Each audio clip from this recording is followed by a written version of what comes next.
time sooner. Really can. We'll introduce a negative on a. Yeah, I rue the overtime losses in past years where I didn't go 3 forwards. We'll go next to Drew Mindell from the Illegal Curve. Go ahead, Drew. Paul, is it easier for you guys to play in that overtime period than the Habs, given that the Habs are probably disappointed that it's taking more than 60 minutes to get a victory?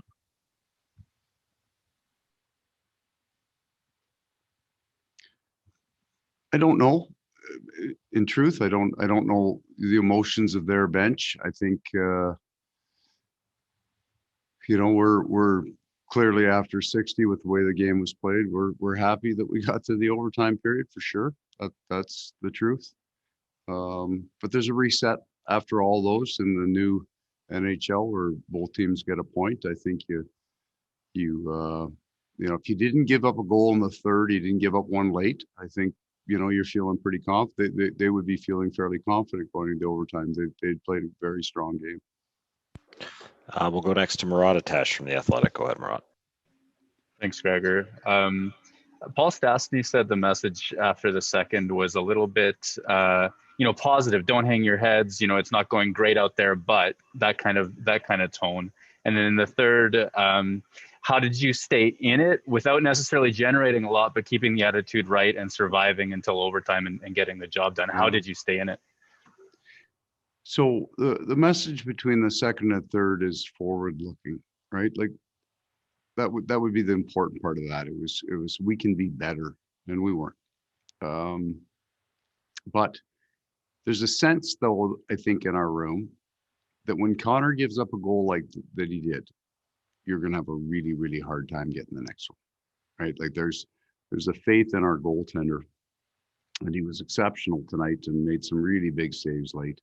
That if they get one like that I don't know, maybe gets a little angry in the net, and you're going to have a hard time getting that next one. So I thought our goalie would be really good. Our game didn't improve in the third. It might have deteriorated slightly. It was one of those nights. And so you need a couple of special performances to win. They've got an awful lot that they're wired to play for, their focus, and they should have been confident going into the third, and they were. So our goaltender was really good. They carried the play. I don't think I would look at the shot clock necessarily to tell you how the game was played, except they were better than we were. That I will grant anyone. But they also put a lot of pucks from all, especially up high, to their net. And, we found a way to win. And that our goaltender was really, really good in Stas's line. Nicky's goal, that line was the line that drove us tonight if we had one. We'll go next to Jeff Hamilton from the Winnipeg Free Press. Go ahead, Jeff. Hey, Paul, you kind of alluded to it at the end of the answer there, but how much of this is simply trying to match the intensity of a team who has lost, I think, 4 in a row, 7 of their last 8, that fired their coach, and really, doesn't need to manufacture something to play hard for. Right. They had the advantage, I felt, in both games on that. And it is Montreal. So in any Canadian city, there's a different kind of pressure on the team and the coaches. That's just a fact. And then Montreal would be another level. So they had that advantage. I thought we were really good handling it the first game. I thought they were just better than we were. They were on us so fast, and their sticks were better. They were more physical. We'd dump a puck in, they were clean out. They dump a puck in, and it was in our end. So we had a lot of miles on our back end tonight, and it started to show as the game went on. They had a distinct advantage. So you need to win that game, you need a couple of things to happen. Your goaltender has to be as good as Connor was tonight, and he was fantastic. And then you need a little bit of skill at the right time, right? A little bit of finish at the right time. We'll go next to Scott Billick from the Winnipeg Sun. Go ahead, Scott. Hey, Paul, I want to go back to the second period. Andrew Copp. I don't. Just we aren't on the same page. But go ahead. Go ahead. Yeah. I want to ask about Nikolaj Ehlers' goal, but the composure from Copp. He gets stopped twice in front. Yeah. One on the redirect, one on just a slot shot. then he's tasked with, winning that faceoff, does that, and then kicks it to, gets it to Ehlers. And he scores.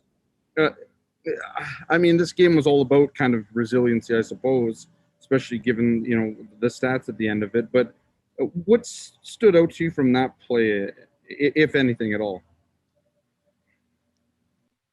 I love when Nick Ehlers is shooting the puck. I love when he's thinking, don't take it down the wall. I can beat a goalie from here. That's what it was, because that's the overtime goal.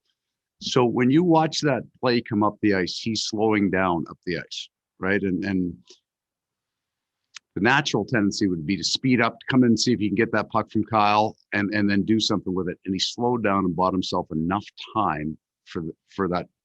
The Montreal player had to hold just long enough now that he's got it, and he's got inside momentum on him, gets the shot on goal.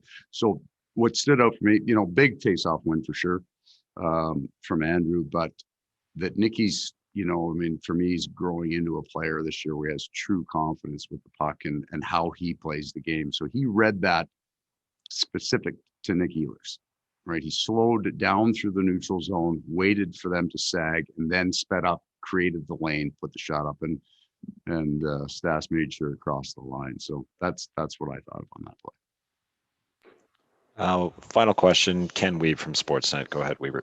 Paul, you spoke this morning about resilience and the importance of it. What does a night like this do for that process? Well, we'll see.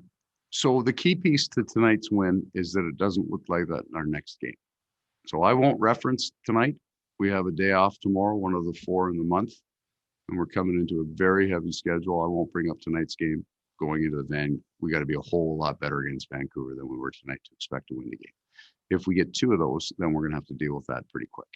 But what I think, there's so much focus, and rightfully so, on Mark's line, the streak that he's on. Sometimes we lose sight of how good the Stastny line's been. So I'm hoping that kind of shifts a little bit of a light on that. We had 2 elite scorers on a guy in the middle of a guy who was, I think, 61% going into the face-off circle, going into overtime. So that's why they started, right? Win the draw. That line would be good, and that's why 3 forwards came out. So there's a lot of good work going on. It's not always about the other line. There's a lot of good work going on with that Stastny line that deserves some attention. Thanks very much, Coach. As mentioned, tomorrow's an off day, so we'll be back following morning skate on Monday. Have a good night, everyone.